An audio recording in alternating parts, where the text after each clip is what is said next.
नमस्कार, मुकाबला देख रहे हैं आप। आपके साथ मैं हूं प्राची पाराशर। बंगाल बिहार में दंगों को लेकर आज सुबह से एक्शन हाई, सियासत फुल है। आपसे थोड़ी देर पहले बंगाल बीजेपी के नेताओं ने गवर्नर से मुलाकात कर ममता सरकार की शिकायत की है। पश्चिम बंगाल बीजेपी के अध्यक्ष सुकांत मजूमदार ने अमित शाह को चिट्ठी लिखी है और ममता बनर्जी सरकार पर आरोप लगाया है कि दीदी की पुलिस सिर्फ हिंदुओं को परेशान कर रही है और दंगे के असली गुनहगारों पर कुछ कार्रवाई नहीं कर रही।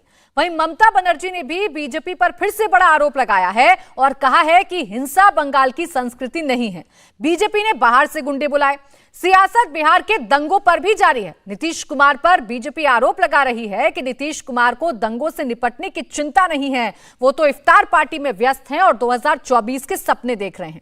सवाल यह है कि क्या वाकई बिहार और बंगाल में तुष्टीकरण की पॉलिसी के चलते हिंदुओं के साथ भेदभाव हो रहा है? क्या बंगाल को हिंदू इलाके और मुस्लिम इलाकों में बांटा जा रहा है? हिंदू मुस्लिम के बीच दीवार कौन खड़ी कर रहा है? इसी पर करेंगे चर्चा, लेकिन उससे पहले ये रिपोर्ट आप देखिए।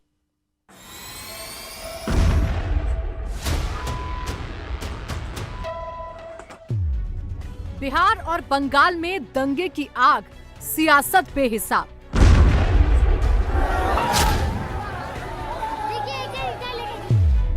बंगाल में हिंसा, हिंदू इलाका मुस्लिम इलाका किसने बांटा?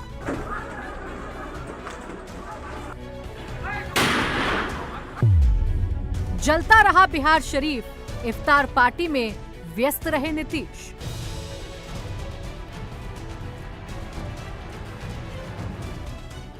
बिहार और बंगाल में हिंसा के बाद शुरू हुआ बवाल थमने का नाम नहीं ले रहा है, चाहे हावड़ा हो या हुबली या फिर रिश्रा।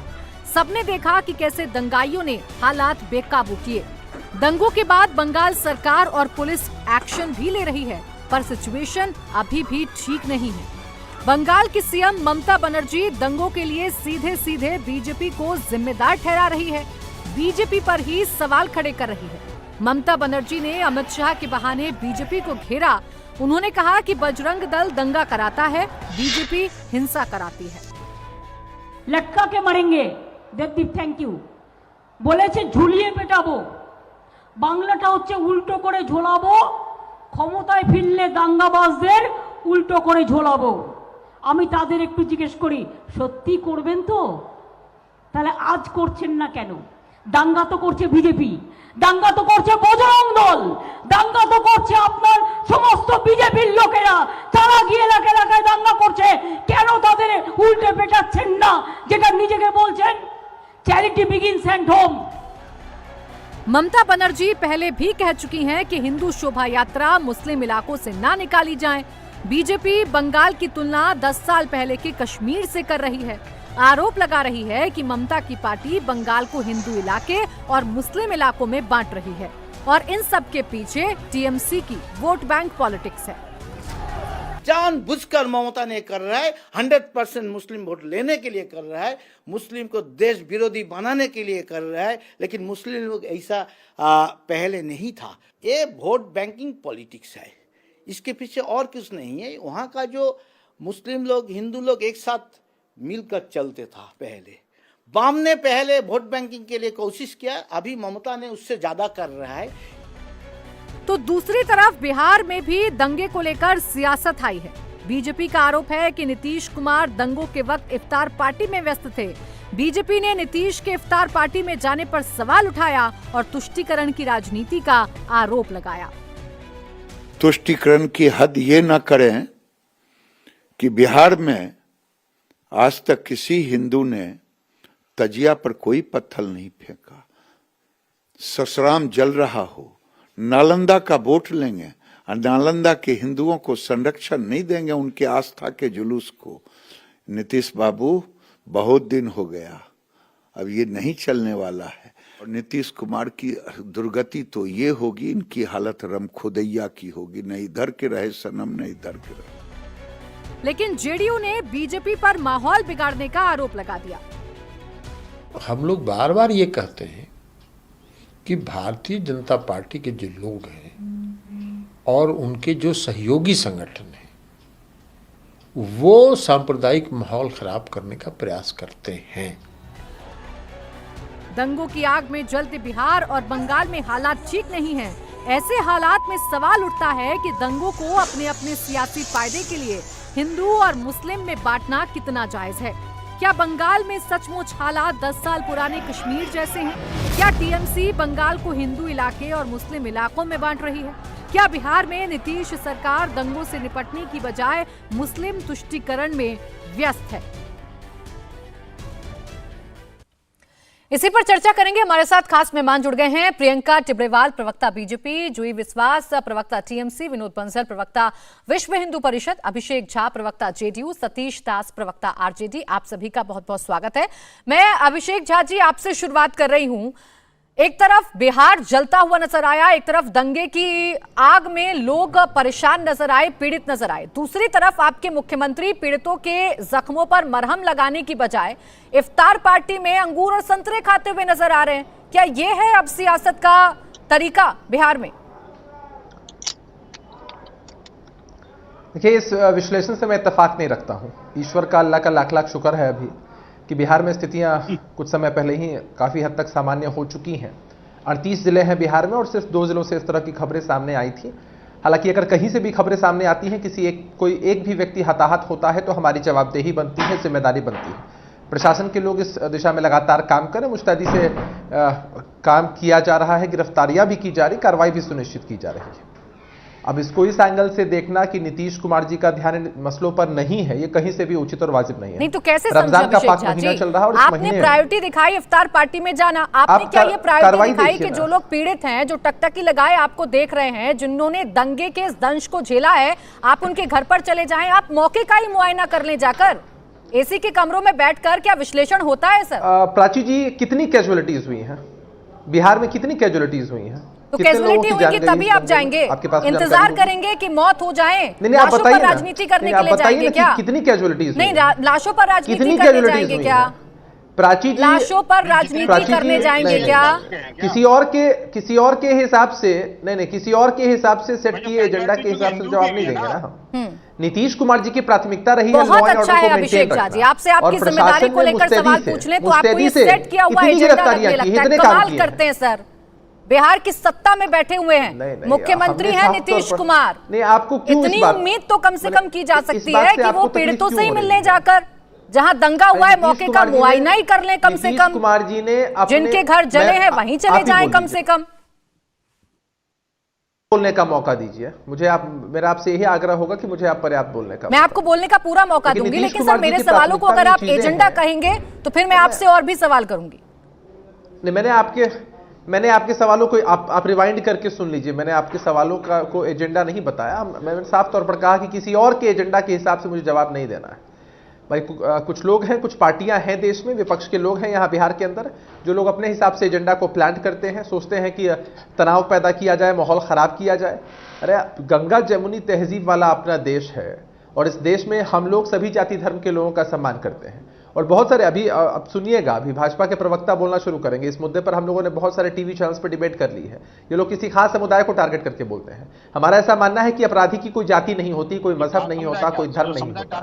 अगर कोई टोपी पहन के पत्थर चलाता है या भगवा पहन के पत्थर चलाता है तो वो अपराधी, उसने कानून को तोड़ा है, कानून को अपने हाथ में लिया है और सरकार की तरफ से कार्रवाई सुनिश्चित की जाती है ऐसे किसी भी व्यक्ति पर।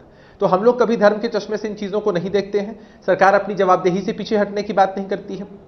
नीतीश कुमार जी की प्राथमिकता में ये सभी चीजें शामिल हैं, तभी प्रशासन को सख्त निर्देश हैं कि किसी भी कीमत पर एक भी व्यक्ति को बख्शा नहीं जा रहा। उसके नतीजे आप लोगों ने देखे हैं कि किस तरह से लगातार इतनी सारी गिरफ्तारियां हुई हैं, चाहे वो किसी समुदाय के लोग हों। ठीक है। अब देखने के लिए पॉलिटिकल एंगल कोई भी सेट कर सकता है। भाजपा के लोग जिस तरह का झूठ फैला रहे थे सासाराम में कि हमारे लोगों पर बम चल रहे हैं, उनके प्रदेश अध्यक्ष सम्राट चौधरी जी कह रहे थे, सरासर सफेद झूठ है। अमित शाह जी के कार्यालय से लगातार संपर्क में थे यहाँ लोग। अभिषेक जी, लेकिन आपने भी तो वो तस्वीरें देखी होंगी ना अभिषेक जी, आपने भी वो तस्वीरें देखी होंगी ना। और मेरा सवाल इस बात को लेकर नहीं था कि आप लोगों ने कार्रवाई नहीं की। मैंने इस बात को डिनाई नहीं किया कि आप लोगों ने कार्रवाई नहीं की। आप बीजेपी पर आरोप लगा रहे हैं। सवाल मैं आपसे फिर यह भी पूछूंगी कि क्या विपक्ष की जिम्मेदारी हो गई है अब कि प्रदेश के लॉ एंड ऑर्डर को संभाल ले? आप लोगों की कोई जिम्मेदारी नहीं है, आपसे कोई सवाल ना पूछे? प्राची जी, आप समझिए, मैं एक छोटी बात आपको बताता हूं। सासाराम की जो घटना घटी है वो रामनवमी के जुलूस के दरमियान नहीं थी। अगले दिन रात में दो पक्षों के बीच तनाव होता है और वो इस तरह का उग्र रूप ले लेता है। हम मानते हैं इस बात को कि लॉ एंड ऑर्डर मेंटेन रहे या सरकार की प्रशासन की जवाबदेही है, लेकिन जहां तक सांप्रदायिक सौहार्द का वातावरण स्थापित हो, यह पूरे समाज की कलेक्टिव रिस्पॉन्सिबिलिटी होती है। आपकी भी है, मेरी भी है, एक सामान्य जो नागरिक है, एक सामान्य कार्यकर्ता या बड़े से बड़े नेता, चाहे वो विपक्ष के लोग हो, सत्ता पक्ष के लोग हो, सबकी कलेक्टिव रिस्पॉन्सिबिलिटी होती है कि कैसे सांप्रदायिक अभिषेक झा जी जब सत्ता में बैठे होते हैं ना, तो सबकी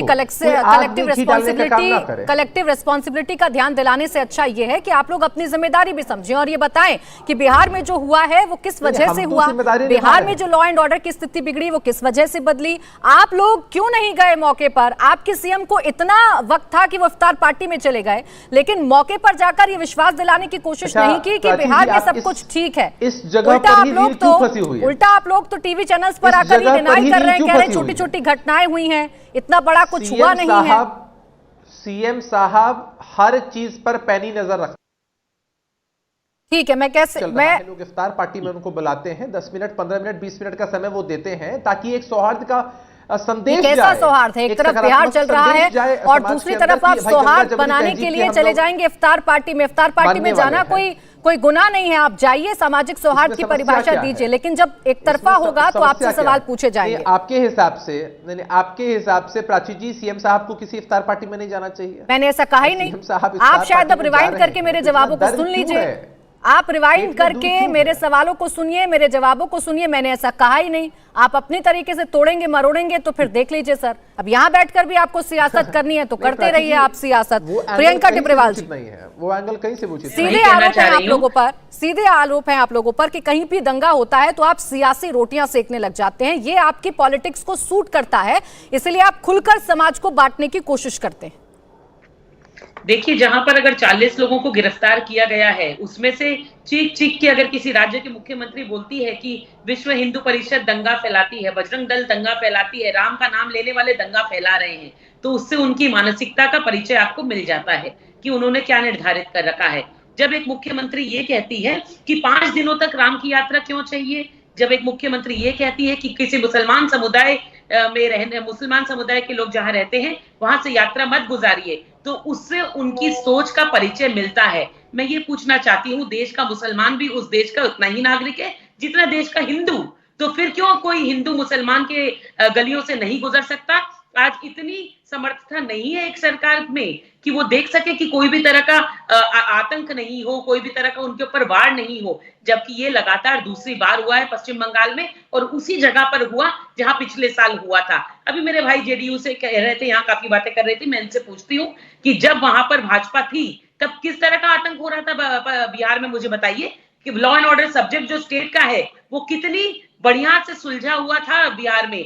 आज अचानक ऐसा क्या हो गया? क्योंकि सबको मालूम है अपने राजनीतिक स्वार्थ के लिए आप लोगों ने दंगाइयों से हाथ मिलाया, इसीलिए जो दंगे बिहार में होते थे आज वो फिर से चालू हो गए। प्रियंका जी, यही आरोप है आप लोगों पर कि जहां जहां आप लोग कमजोर होते हैं वहां वहां आप लोग दंगा कराते हैं, वहां वहां आप सामाजिक सौहार्द को बिगाड़ते हैं। आपके नेताओं की तरफ से खुलकर हिंदू मुस्लिम में बांटने के बयान दिए जाते हैं। बिहार कल तक कितना शांत था, आज बिहार में फिर से वही आतंक चालू हो गया जो लालू के राज में था। जो कहा जाता था कि यहाँ पर खून की नदियां बह रही है, वो वापस बिहार में चालू हो गया। और टारगेट किसे किया जा रहा है? हिंदुओं को। मैं फिर कहती हूँ, स्पष्ट कहती हूँ कि इस देश के हिंदू को खतरे में डालने वाले ये लोग हैं जो अपने राजनीतिक स्वार्थ के लिए किसी भी खून खराबे वाली पार्टी। प्रियंका टिब्रेवाल जी, क्या दंगों का कोई धर्म होता है? क्या दंगाइयों का कोई धर्म होता है? क्या आप खुलकर कैसे इसे धर्म विशेष में बांटने की कोशिश कर रहे हैं? यही तो आरोप है ना आप लोगों पर कि आपके नेताओं के बयान ऐसे हैं कि शांति होने की बजाय माहौल और भी ज्यादा बिगड़ रहा है। क्योंकि उनका धर्म जो है उसके खिलाफ आप जा नहीं सकते। जहां पर आप साफ कहते हैं कि राम का नाम लेने वाले दंगाई हैं, जहां की मुख्यमंत्री ये कहती है जो फल बेचने वाले हैं उनके फल तो रमजान में मुसलमान खाने वाले थे, तो आप लोग मुसलमान को बचाइए, हमारे देश के मुसलमान को बचाइए, तो हमारे देश के हिंदू को कौन बचाएगा? क्यों ये दोहरा नजरिया है किसी मुख्यमंत्री का? उनको एक नजर से देखना चाहिए, चाहे वो हिंदू हो या मुसलमान। तो इस देश में अगर कोई विभाजन कर रहा है तो ममता बनर्जी जैसे लोग। जी प्राची जी, जूही जी, अगर एक प्रदेश में कहीं दंगा हो रहा है, हिंसा भड़क रही है, तो सीधे सीधे उसे विपक्ष पर डाल देना और ये कह देना कि ये तो बाहर के लोगों ने साजिश रची है, बाहर से लोग आए थे जो यहाँ बैठकर 5 स्टार में साजिश रच रहे थे, ये कह देना कहां तक आपकी जिम्मेदारी से आपको बचाता है? जिम्मेदारी तो आप ही की है। प्राची जी, पहले तो मैं आपको कहना चाहूंगी कि ये जो रामनवमी का जुलूस निकला था, ये जुलूस के लिए हमारी गवर्नमेंट ने कई मना नहीं किया। हजारों तरीके, हजारों से ये जुलूस हमारे यहाँ पर निकले हैं बंगाल में रामनवमी के दिन। लेकिन प्रॉब्लम सिर्फ एक ही जिला से हुआ है, और हावड़ा जिला के जो आप दिखा रहे हैं शिवपुर एरिया में जो प्रोसेशन लास्ट ईयर भी प्रियंका जी बोल रहे हैं कि लास्ट ईयर नहीं, कोविड के कारण एक ईयर बंद था, उससे पहले भी उस एरिया में अशांति हुई थी। क्यों अशांति हुई इस बात के मैं थोड़ा खुलासा करती हूँ। पहले तो जो प्रोसेशन जो यात्रा था उसके लिए कोई परमिशन नहीं लिया गया। जिन्होंने अपील किया वो बजरंग दल के मेंबर है या वीएचपी का मेंबर है, जो भी है, उन्होंने कोई परमिशन रिटर्न नहीं लिया। वहां पर अगर आप प्रोसेशन, कोई भी धर्म के प्रोसेशन हो सकता है कई भी राज्य में, ये हमारे कॉन्स्टिट्यूशन में है, लेकिन लॉ एंड ऑर्डर मेंटेन करने के लिए एक आपको थोड़ा सा प्रोसेशन का नियम मान के चलना पड़ता है। कोई भी दल निकाल सकता है, कोई भी समुदाय निकाल सकता है, लेकिन वो परमिशन नहीं लिया गया। कोर्ट का परमिशन लगता है, वो ऑनरेबल कोर्ट का परमिशन नहीं था। वहां पर आप देखिए पॉल्यूशन कंट्रोल का परमिशन नहीं जी, मैं बीच में आपको टोक रही हूँ। मेरा सवाल आपसे ये है, आपने कहा परमिशन नहीं ली गई। मैं मान लेती हूँ आपकी बात के जुलूस निकालने के लिए, शोभा यात्रा निकालने के लिए किसी तरीके की परमिशन अगर नहीं ली गई, तो क्या उस वक्त आपकी पुलिस खड़े होकर मूक दर्शक बनी हुई थी? जो प्रशासन था उससे कानो कान खबर नहीं हो रही थी कि एक जुलूस, एक शोभा यात्रा निकलने वाली है जिसकी परमिशन तक नहीं है? प्राची जी, मैं आपको पूरी बात बताती हूँ। देखिए, हमारे मुख्यमंत्री अगर उस प्रोसेशन को, यात्रा को अगर वहीं पे रोक देते तो उनको क्या बोला जाता कि हिंदू धर्म की प्रोसेशन है इसलिए रोका गया है। ममता बनर्जी क्यों रोक दिया गया प्रोसेशन? क्योंकि ये हिंदू धर्म की प्रोसेशन है। इसे हमारी दीदी ने बोला हमको ही रोकेंगे नहीं किसी भी यात्रा को, हम लोगों ने उसको होने दिया। लेकिन उसके बावजूद भी कैसी बात कर रही हैं आप जूही जी? सरकार में है, सरकार में है एक मुख्यमंत्री, क्या इस बात से डर जाएंगी कि उनकी आलोचना हो जाएगी और आप बंगाल को जलने के लिए छोड़ देंगी? हम लोग कोई आपको दिख रहा है कि नियम के विरुद्ध शोभा यात्रा निकाली जा रही है, आप इस वजह से उस शोभा यात्रा को निकलने देंगी कि आलोचना हो जाएगी, उनको हिंदू विरोधी बता दिया जाएगा? गजब करती है मैडम। कोई भी प्रोसेशन, कोई भी यात्रा को हमारी मुख्यमंत्री नहीं रोकना चाहती थी, इसीलिए उन्होंने नहीं रोकी। दूसरी बात ये है, तो नियम का उल्लंघन होता रहे ये मंजूर है आपके मुख्यमंत्री को? नहीं, जूही जी, नियम का उल्लंघन होता रहे, क्या ये मंजूर है आपके मुख्यमंत्री को? तो मैं बता रही हूँ ना प्राची जी, मैं वही तो बता रही हूँ। जब हम लोगों ने, कब ये हम लोग देखे तो वहां पर सर है फायर आर्म्स लेके वो लोग घूम रहे थे, और बीजेपी के साथ उनके जो वर्कर था वो प्रोसेशन में, वो बीजेपी का वर्कर था, और ओम प्रकाश सिंह जो बीजेपी के नेता है उनके साथ इनका फोटो भी आया है, मैं आपको स्क्रीन में दिखा रही हूँ। अगर आप उसी दिन हम लोग ये रोक लेते तो क्या होता? क्या बताया जाता कि ममता बनर्जी जानबूझ के हिंदू धर्म के खिलाफ है, इसलिए ये प्रोसेशन, ये यात्रा इन्होंने रोक लिया। और ये जो आप बिहार, जी आप कहना क्या चाह रही हैं? जूही जी आप कहना क्या चाह रही हैं? मैडम, आपकी मुख्यमंत्री क्या अपनी आलोचना से डर गई क्या? आप कैसी बातें कर रही हैं? अगर परमिशन नहीं थी शोभा यात्रा की, तो मेरा सवाल तो आपसे यही है कि आपने शोभा यात्रा को निकलने क्यों दिया? होने देती आलोचना। आपकी मुख्यमंत्री, आपके नेता कहते हैं ना कि लगाते रहिए आरोप, करते रहिए सियासत, हमें अपने प्रदेश की चिंता है। आपको प्रदेश की चिंता थी कि अपने ऊपर लगे आरोपों की चिंता थी? प्रदेश का चिंता थी, तभी जाके हम लोगों ने उस प्रोसेशन को, उस यात्रा को हम लोगों ने रोका है। कोई कैजुअलिटी नहीं हुआ, किसी का मौत नहीं हुआ। हम लोगों ने पुलिस उसी टाइम व्यवस्था लिए है। अगर पुलिस उस टाइम अगर वहां पर गोलीबारी करती तो कई लोगों का वहां पर हताहत होने की संभावना था। आप अपनी बातों को एक्सप्लेन नहीं कर पा रही है मैडम। अगर परमिशन नहीं थी तो जुलूस निकला क्यों? और अगर मैं मान लेती हूँ कि ये साजिश रची गई, तो आपकी इंटेलिजेंस क्या कर रही थी? आपकी सरकार क्या कर रही थी कि बाहर से लोग आए और बिहार का माहौल खराब हो गया, सौहार्द बिगड़ गया? हम लोग पहले भी आपको बोल रहे हैं प्राची जी, हमारे मुख्यमंत्री ये नहीं चाहती थी कि कोई भी धर्म के शोभा यात्रा को रोक दिया जाए, इसलिए उनको होने दिया हम लोगों ने। चलिए ठीक है। विनोद बंसल जी, बार बार वीएचपी और बजरंग दल का नाम सामने आ रहा है। तमाम जो स्टेट की गवर्नमेंट्स हैं उनकी तरफ से नाम लिया जा रहा है कि वीएचपी और बजरंग दल के कार्यकर्ता हैं जो दंगा फैलाने की कोशिश करते हैं। देखिए प्राची जी, विश्व हिंदू परिषद के द्वारा देश भर में लगभग 30,000 स्थानों पर ऐसी शोभा यात्रा निकली, कोई नई बात नहीं है। अकेले बंगाल के अंदर भी 2,000 यात्राएं की थी। हमने सिलीगुड़ी के अंदर 81 यात्राओं का एक समागम किया था, जिसमें डॉक्टर सुरेंद्र जैन हमारे जो केंद्रीय संयुक्त महामंत्री वो स्वयं थे उसमें। आप देखिए कि, और ये यात्रा कोई हम पहली बार नहीं निकाल रहे, कोई ये पहली रामनवमी नहीं है जब शोभा यात्रा निकल रही हो। हम विश्व हिंदू परिषद का जन्म हुए 60 साल होने को है, हम तब से निकालते चले आ रहे हैं और हमें पता है यात्रा निकालने की प्रक्रिया क्या है। लेकिन क्या है कि पिछले कुछ वर्षों में जिस तरह से सांप्रदायिक आधार पर सरकारें चल रही हैं और जिस प्रकार एक वर्ग विशेष को, या मैं कहूँ कि जिहादी तत्वों को पनाह देने के लिए मुस्लिम तुष्टिकरण की नीति के तहत जो है वो जो प्रवृत्ति, प्रकृति और संस्कृति का एक नया चलन चला है, उस चलन के कारण ये जो राजनेता उससे प्रभावित हुए हैं।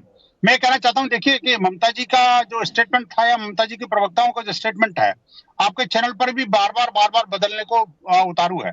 कभी कहते हैं परमिशन थी, कभी कहते हैं परमिशन नहीं थी, कभी कह रहे हैं कि रोकना था, हमने नहीं रोका, कभी कहते हैं रोक दिया, और कभी कहते हैं गोलीबारी नहीं चलानी थी, हमने फिर चला दिया। और अभी ये बताइए कि मैं कम से कम 8 वीडियो तो मैं ट्वीट कर चुका हूँ प्राची जी, जिसमें कि वो इस्लामिक जिहादी लगातार गोल टोपी लगा करके और हमलावर हैं, और इनकी पुलिस भाग रही है। पुलिस के जवानों को बचाने का काम भी विश्व हिंदू परिषद बजरंग दल के कार्यकर्ताओं ने कई जगह पे किया है। आपको बताऊं, एक तरफ वो उनके पत्थर खा रहे थे, तो दूसरी तरफ जिन मकानों में छुपने की कोशिश हो रही थी, वो मकान भी मुसलमानों के थे, वो अंदर से मार रहे थे। हमारे परिषद के कार्यकर्ताओं ने पुलिस के जवानों को बचाया। आप देखिए कि पुलिस के जवानों की जो स्थिति दयनीय है वहां पर, वो इतनी बड़े करुणीय स्थिति में है अपने बंगाल की पुलिस, कि वहां पर न तो ममता के साथ रहना उनको सूझ रहा, न हिंदुओं के साथ रहना सूझ रहा, और न जिहादियों के ऊपर। विनोद बंसल जी, आरोप ये है कि जानबूझकर ऐसे इलाकों से शोभा यात्रा निकाली गई जो मुस्लिम बाहुल्य इलाके हैं, जो सेंसिटिव एरिया हैं, और जानबूझकर मस्जिदों के सामने, मुस्लिम बाहुल्य इलाकों के सामने ऐसी नारेबाजी की गई, भड़काऊ नारेबाजी की गई, जिसकी वजह से ये हालात पैदा हो गए। तो क्या जरूरत है ऐसी नारेबाजी करने की? प्राची जी, मैं एक बात कहना चाहता हूं कि ये इलाका, वो इलाका, इनका इलाका, उनका इलाका, मुसलमानों का इलाका, हिंदुओं का इलाका, ये बंटवारा तो 1947 में हो चुका। अभी दिमाग से निकालना, चाहे ममता जी हो, माया हो, या अपनी ये जो बाकी लोग, ये जो अपने कुशासन बाबू, ये सारे के सारे इस दिमाग से बिल्कुल फितूर निकाल दें कि अब कोई इलाका मुसलमानों का इलाका है, कोई जिहादियों का इलाका है, तो उसको इलाके को हिंदू समाज बर्दाश्त नहीं करेगा। हिंदू समाज को कहीं भी जाने की परमिशन है, ये हमें संविधान ने दी है। हमें कहीं भी जाने से रोका गया तो उसके दुष्परिणाम होंगे सामने। मैं बता रहा हूँ आपको, बड़ा क्लियर कट और जिम्मेदारी के साथ कह रहा हूँ। ये पुलिस प्रशासन, शासन को देखना है कि आखिरकार उनको, उन इलाकों को संवेदनशील बनाया किसने? नहीं तो सरकार से ऊपर, प्रशासन से ऊपर, किसी भी राज्य की शांति से ऊपर तो आप लोग नहीं हो सकते हैं ना विनोद बंसल जी, जो आप बैठकर कह रहे हैं कि दुष्परिणाम होंगे। इस तरीके की भाषा तो शोभा नहीं देती है ना सर। नहीं, बिल्कुल प्राची जी, मैं शोभायमान भाषा का प्रयोग कर रहा हूँ, बिल्कुल जिम्मेदारी के साथ कह रहा हूँ। देखिए, हिंदू समाज को संविधान प्रदत्त अधिकार है कि हम कहीं भी जा सकते हैं और हम शांतिपूर्ण अपने धार्मिक मान्यताओं का पालन कर सकते हैं। लेकिन इसका मतलब ये कहना, अब देखिए दिल्ली पुलिस ने भी पिछली बार कुछ अभी परमिशन के लिए ये कहा कभी नहीं, ये तो मुस्लिम इलाका है, या तो मस्जिद पड़ेगी, वहां जो है मजार पड़ेगी। अरे मस्जिद मजार क्यों बनी फिर? अगर आपको लगता है कि मस्जिद मजार के सामने कोई हिंदू जा भी नहीं सकता, तो उनको बनाने से रोकते हैं आप। आखिरकार वो जिहाद क्यों मना रहे हैं? ठीक है विनोद बंसल जी, आपकी बात है। सतीश राशि, किसी भी राज्य को हिंदू इलाके और मुस्लिम इलाके में बांटना क्या ठीक है? और जब आपकी सरकार है तो उसे दूसरे पर डाल देना, विपक्ष पर डाल देना कि ये जो माहौल बिगड़ रहा है ये दरअसल बीजेपी के लोग बिगाड़ रहे हैं, क्या ये ठीक है सतीश दास जी? प्राची जी, सबसे पहली बात, ये मामला सिर्फ भाजपा विरोधी राज्यों की बात नहीं है। इस देश में जहां भाजपा शासित राज्य है वहां भी इस तरीके की बातें हुई, गुजरात में भी बातें हुई, बड़ोदरा में इस तरीके की घटना घटी, यूपी में भी इस तरीके की घटना घटी कि मस्जिद में घुस करके भगवा झंडा लहराया गया। तो असल में ये पूरी चर्चा भाजपा विरोधी जहां पर राज है वहां पे कंसंट्रेट किया गया। और रही बात हिंदू और मुस्लिम में बांटने की बात, तो हम पूछना चाहते हैं, जो विश्व हिंदू परिषद के जो प्रवक्ता महोदय हैं, ठेकेदार महोदय बैठे हैं, क्या भारत का दलित हिंदू है?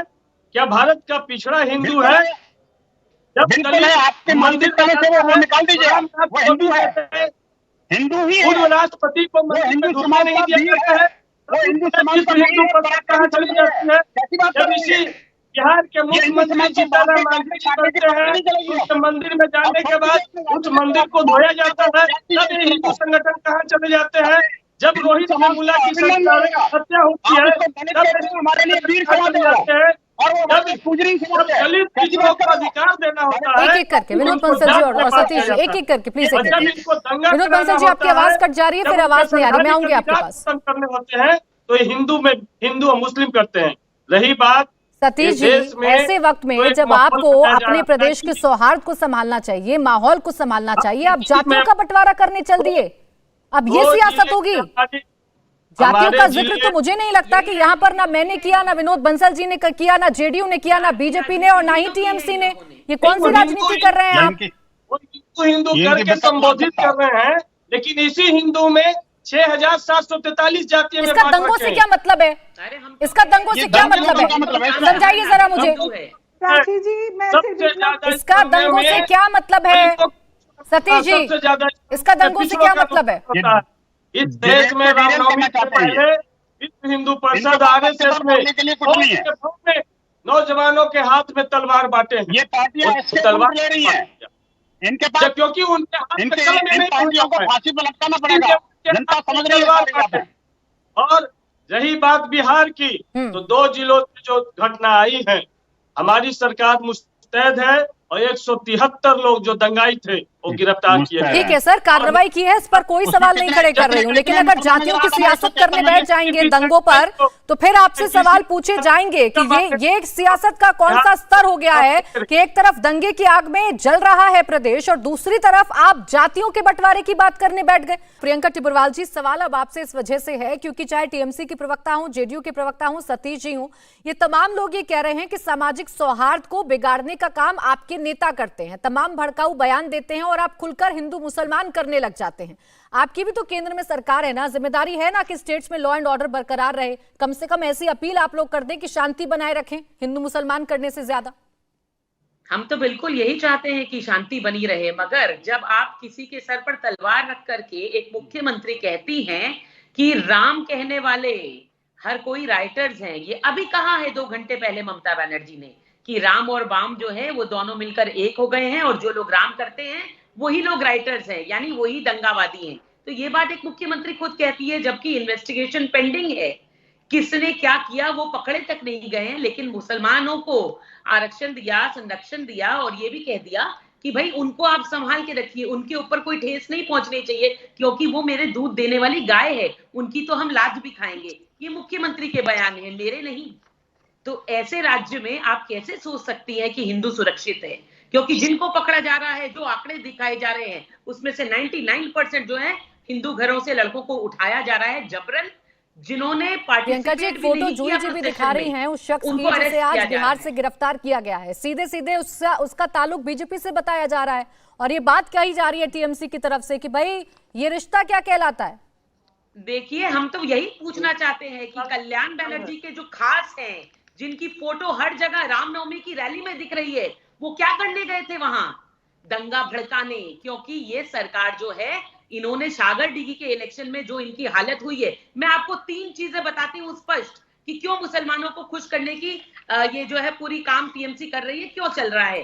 देखिए, 3 बहुत स्पष्ट चीजें हैं। सबसे पहला, अनीस खान बोल करके जो स्टूडेंट लीडर था मुसलमानों का लड़का, उसका मर्डर करती है पश्चिम बंगाल की पुलिस, जिससे मुसलमान वर्ग पूरा जो है वो क्रोधित हो उठता है ममता बनर्जी के अगेंस्ट में। सेकंड जो हुआ था बीरभूम में बख्तुई कांड, उस बख्तुई कांड में टीएमसी के लीडर जो है वो शामिल थे, मुसलमान ही आरोपी थे, मुसलमान ही पकड़े गए और वही टीएमसी के लीडर जो है वो सीआईडी के उसमें सुरक्षा में उनका खून हो जाता है। उसको लेकर के पूरा मुस्लिम समाज जो है वो इनका विरोधी हो जाता है। तो ये सारी जो चीजें हैं, और तीसरी जो है आईएसएफ के जो सिद्दीकी है एमएलए, उनको अरेस्ट किया गया, जिससे पूरा मुस्लिम समाज जो है टीएमसी के अगेंस्ट खड़ा हो गया। उसका रिजल्ट सागर डिगी इलेक्शन में आपको देखने मिला। तब से ममता बनर्जी ने माइनॉरिटी अफेयर मिनिस्टर को हटा दिया। आपने इतने गंभीर आरोप लगाए तो मैं जवाब भी ले लूं। जी, मैं कुछ टाइम 2 मिनट मेरे को बोलने के लिए मौका दीजिएगा। मैं पहले पूछना चाहूंगी जो सुमित शाह, जिन्होंने रिवॉल्वर लेके रामनवमी के दिन जो वहां पर यात्रा कर रहे थे बीजेपी के वर्कर, तो उनको कौन से राम नाम के, हम सभी राम हमारे देवता है, हम आस्था रखते हैं, लेकिन ये सफेद झूठ है। आप लोगों ने डिप्लॉय किया दंगा करवाने के लिए। अगर कोई आया था तो आपने किया है। जो घूम रहे थे बीजेपी रामनवमी के ये टोटल, मैं तो ये बोल रही हूँ, विश्व हिंदू परिषद जल्द से जल्द एक डेफमेशन का केस फाइल करे ममता बनर्जी पे, क्योंकि उन्होंने झूठा वीडियो वायरल किया। आपके टाइम पे बात नहीं की, आप भी सभ्यता बजाय रखे ना, तो हम लोग एक एक करके बात करने सबको सुनाई नहीं जाती है। आप एक मिनट, थोड़ा 2 मिनट के लिए चुप रहिए प्लीज। हम आपको बोल रहे हैं कि अगर आप लोग इस दंगा में मदद नहीं किए तो अच्छा है, आप दंगा के बाद बोल देते आपके कोई लीडर, आपके स्टेट प्रेसिडेंट, आपके लीडर ऑफ लेकिन इतना झूठ पे झूठ बोले जा रहे हैं। विश्व हिंदू परिषद ने वो वीडियो वायरल करके ये बताया है कि इनका वीडियो झूठा है, झूठे हैं। ममता बनर्जी एक नंबर झूठी है और अभिषेक बनर्जी उससे बड़े झूठे हैं। इसीलिए विश्व हिंदू परिषद जो है उन पर डेफामेशन का केस करेगा और विश्व हिंदू परिषद को ये केस करना चाहिए। बैठे बैठे इन्होंने झूठ बोला कि परमिशन नहीं थी।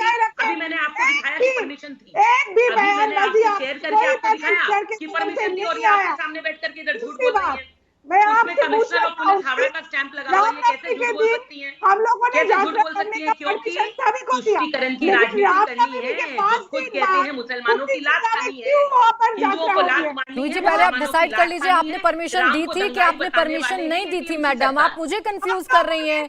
आप शुरुआत में कहती हैं आपने परमिशन नहीं दी, अब आप कह रही हैं आपने परमिशन दी थी। आप डिसाइड करिए मैडम, आप डिसाइड करिए परमिशन दी थी कि नहीं दी थी, उसके बाद मैं आपसे अब चर्चा कर पाऊंगी। आपने तो मुझे ही कंफ्यूज कर दिया। कोई भी परमिशन इन लोगों ने नहीं लिए, एक भी परमिशन इन लोगों ने नहीं लिए। अच्छा अब चलिए ठीक है, ये लोग ठीक है जूही जी एक सेकंड, आप जिन पर बार बार आरोप लगा रही हैं मैं उनका जवाब ले लूं, फिर उसके बाद अभिषेक जी आपके पास आ रही हूँ। विनोद बंसल जी, आप लोगों पर सीधे सीधे आरोप जूही जी लगा रही हैं। अभी सतीश दास जी भी कह रहे थे कि आप ही के लोग हैं जो दंगा भड़काते। रुकिए प्रियंका जी और जूही जी प्लीज। आप लोग क्यों नहीं बोल रहे? एक मिनट जी हो गया। मेरा नाम विनोद बंसल है। जूही जी मेरा नाम विनोद बंसल है। जूही जी रुकिए जूही जी और प्रियंका जी प्लीज बोलिए। देखिए प्राची जी, मैं कहना चाहता हूँ जिस तरह का झूठ, सफेद झूठ अभिषेक जी ने बोला था, उसका पटाक्षेप मैंने कल एक ट्वीट के माध्यम से कर दिया और संपूर्ण देश ने, पूरी दुनिया ने देखा उस बात को कि किस तरह से दो वीडियो पैरेलल चल रहे थे। एक वीडियो इन्होंने जो बनाया कहीं और का लेकर के, कहीं का ईंट कहीं का रोड़ा, भानुमति ने कुनवर जोड़ा, उस तरह से इन्होंने अभिषेक जी ने वो वीडियो ट्वीट कर दिया। हमने जो ड्रोन कैमरे से जो वीडियो बनाया था वो वीडियो भी जनता के सामने रख दिया। मैं कहता हूं अगर झूठ है इसका एक इन्वेस्टिगेशन करना चाहिए। मैं कहता हूं एनआईए से जांच करानी चाहिए कि कौन है ये षड्यंत्रकारी और कौन लोग हैं। ये अभिषेक के खिलाफ भी एक मुकदमा दर्ज होना चाहिए मैं कहता हूं। और ये देखिए दो बातें, ये दंगा नहीं बल्कि हिंसा भड़काने की कोशिश कर रहे हैं। और ये बिल्कुल मैं कह रहा हूं, केस फाइल करना चाहिए ममता बनर्जी और अभिषेक बनर्जी के खिलाफ। अगर चाहिए तो मैं जरूर करूंगी, आप मुझे बताइए, मैं करूंगी ऐसा झूठा वीडियो लाने के लिए।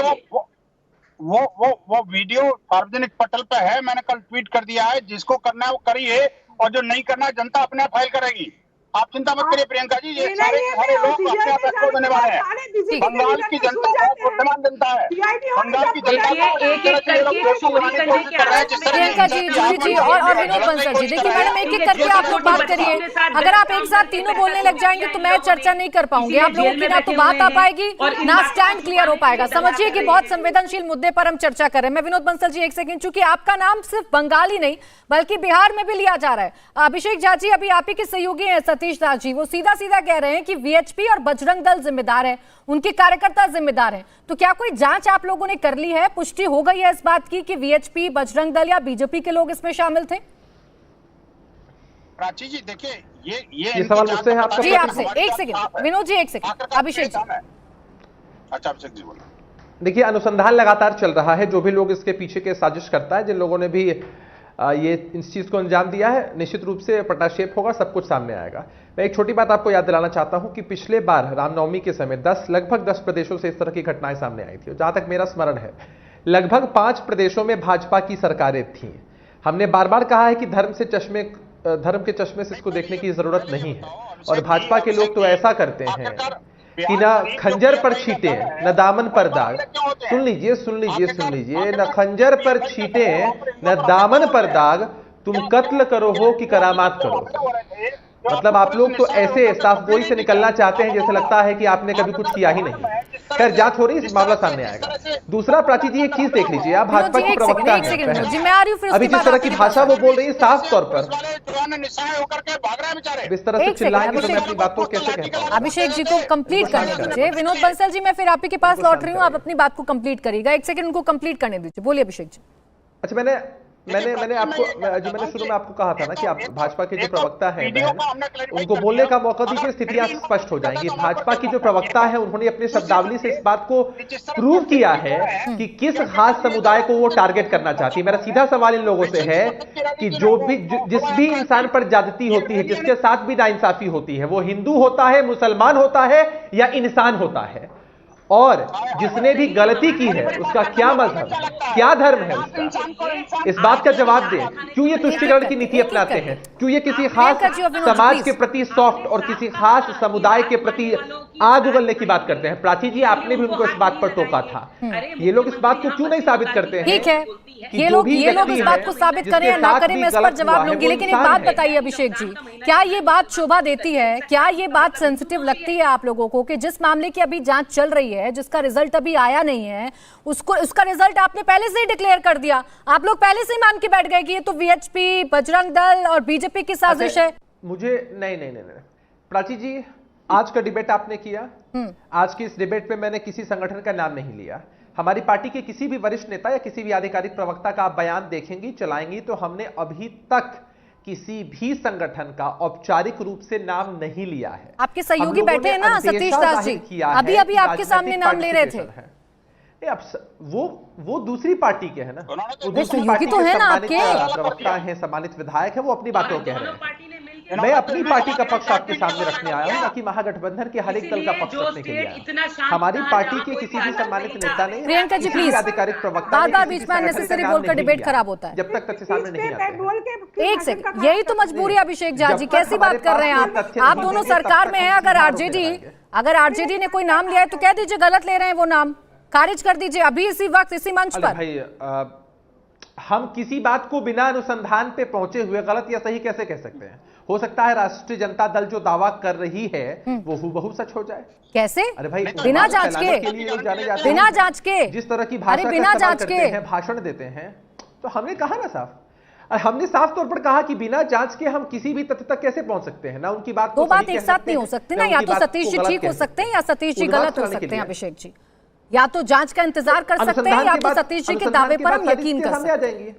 अनुसंधान के बाद, जांच के बाद प्राची जी सारे तथ्य सामने आ जाएंगे। हाँ, तो फिर आप बड़े-बड़े प्रकाशित हो जाएगा कौन क्या करता है। गठबंधन में है ना सर, आपसे भी सवाल पूछे जाएंगे। अगर आरजेडी की तरफ से कुछ कहा जाएगा तो आपसे पूछा जाएगा। चोर की दाढ़ी में तिनका होता है। चलिए विनोद बंसल जी। प्राची जी, चोर की दाढ़ी में तिनका बोलते हैं। आप देखिए जिस तरह से सासाराम के अंदर, नालंदा के अगर कोई अंदर, नाम लेता है तो ये इस तरह से बौखला जाते हैं जैसे सचमुच इन्होंने वो क्राइम कर दिया। भाई अनुसंधान हो जाने दीजिए, जांच हो जाने दीजिए। उसी का परिणाम है। हिंदू समाज तो शांतिपूर्ण यात्रा निकाल रहा था, अब शांतिपूर्ण यात्रा पर हमला किसने किया? मैं जानना चाहता हूँ आखिरकार। पीएफआई के मामले का प्रदर्शित किसने किया था बिहार के अंदर, वो देश की जनता ने देखा। और किस तरह से आप लोग घुटने टेक देते हैं, ये भी देश की जनता अच्छे से देखी। एक सेकंड जूही जी प्लीज, बीच में नहीं, चिल्लाते रहिए। सबको मौका मिलेगा, भरपूर मौका मिलेगा। एक सेकंड रुक जाइए, मुस्लिम से कोई फर्क नहीं पड़ने वाला है। अभिषेक जी एक सेकंड, विनोद बंसल जी कंप्लीट करिए। प्राची जी, मैं जब भी बोलता हूँ ये 2-3 लोग इकट्ठे बोलने लग जाते हैं। मैं एक निवेदन कर देता हूँ, देखिए अभी जो जहां भी इस तरह के हमले हुए हिंदू समाज पर, एक तो मैं बड़ी विनम्रता के साथ कहना चाहता हूँ, इसको दंगे का शक्ल न दें, कोई दंगा ना बोले इसको। ये सीधा हिंदुओं पर हमले हैं। हम जब शोभा यात्रा निकाल के चलते हैं, लेके चलते हैं, तो आप देखिए सज-धज करके और आराम का कीर्तन करते हुए चलते हैं। लेकिन हमले कहाँ से होते हैं? जहाँ मुस्लिम बस्ती ज्यादा है। हमले कहाँ से होते हैं? जहाँ मस्जिद है, मदरसे या कब्रिस्तान है। आप मुझे बताइए आखिरकार हमला कौन करता है? जो लोग जिनको फूल बरसाने चाहिए, हम जब जिन पे फूल बरसाते हैं वो हमारे ऊपर पत्थर बरसा रहे हैं, और उसके बावजूद हमें विक्टिमाइज कर दिया जाता है, हमें अक्यूज साबित कर दिया जाता है। मैं एक बात पूछना चाहता हूँ दोनों पार्टियों से, जहाँ बंगाल की बात हो, बिहार की बात हो, एक बार लिस्ट को जरा स्क्रूटनाइज कर दें। जिन लोगों को आपने अक्यूज बनाया है, आप देखिए बंगाल में 36 लोगों के खिलाफ चालान पेश किया है सरकार ने। 36 में से मात्र 6 मुसलमान है, और उसमें से भी एक नाबालिग है। प्राची जी, आप देखिए कि मैंने कम से कम तो 150 लोगों का वीडियो, आपको मेरे वीडियो 150 लोग क्लियरली एक्सपोज हो रहे हैं, उनमें से एक भी अरेस्ट नहीं किया इन्होंने। और 30 हिंदुओं को इन्होंने जबरदस्ती घरों में से उठा करके ले गई पुलिस। आखिरकार कब तक हिंदू समाज बर्दाश्त करेगा? रुकिए जूही जी, कंप्लीट करने दीजिए, फिर बीच में बोलने लगे आप लोग। प्रियंका जी, जूही जी, आप दोनों से मेरी रिक्वेस्ट है, प्लीज कंप्लीट करने दीजिए। देखिए प्राची जी, मैं बार बार यही कहना चाहता हूँ कि शोभा यात्रा थी, कोई रैली नहीं थी। नंबर 1। नंबर 2, ये दंगा नहीं था, ये सीधा सीधा हिंदू समाज पर हमला था। तीसरी बात ये कि हमला जो है मुस्लिम बस्तियों से किया गया, मस्जिद, मदरसे और कब्रिस्तान से किया गया। विनोद बंसल जी, इस बात की जांच हो रही है ना, आप लोग भी खुलकर हिंदू मुसलमान कर रहे हैं, दोनों तरफ से पत्थर चले हैं, दोनों तरफ से दावे किए जा रहे हैं कि पत्थर चले, आगजनी हुई है, जांच होने दीजिए तब तो सामने आएगा ना। प्राची जी, मुझे भी बोलने की परमिशन दीजिए प्लीज। आप ही से सवाल है मेरा। मुझे भी बोलने प्रियंका जी, जूही जी, मैं बार बार आपसे रिक्वेस्ट कर रही हूँ, बार बार रिक्वेस्ट नहीं करूंगी, आपकी आवाज मुझे डाउन करनी पड़ेगी। हमला किया, रुक जाइए 1 सेकंड, हमला किया, जवाब लेने दीजिए विनोद बंसल जी। प्राची जी बार बार मुझे इंटरप्ट कर रहे हैं, कभी वो और कभी आप। आपको अगर पूछा है मेरे से पूछ लीजिए। एक्चुअली आपकी आवाज थोड़ी कम आ रही है, इसलिए मैं डिस्टर्ब हो जाता हूँ बीच में। क्या कहना है मुझे? मैं ये कहना चाहता हूँ, देखिए बात ये है कि हमलावर कौन है ये संपूर्ण विश्व ने देखा है, अगर पीड़ित कौन है ये भी संपूर्ण विश्व ने देखा है। हम तो सीधी सीधी शोभा यात्रा निकाल के ले जा रहे थे, आखिरकार उसको रोक करके उसमें एंट्रेंस पैदा करने का काम किसने किया और कहां से हुआ, कौन से लोग थे, क्या चला रहे थे, क्या क्या हथियार थे।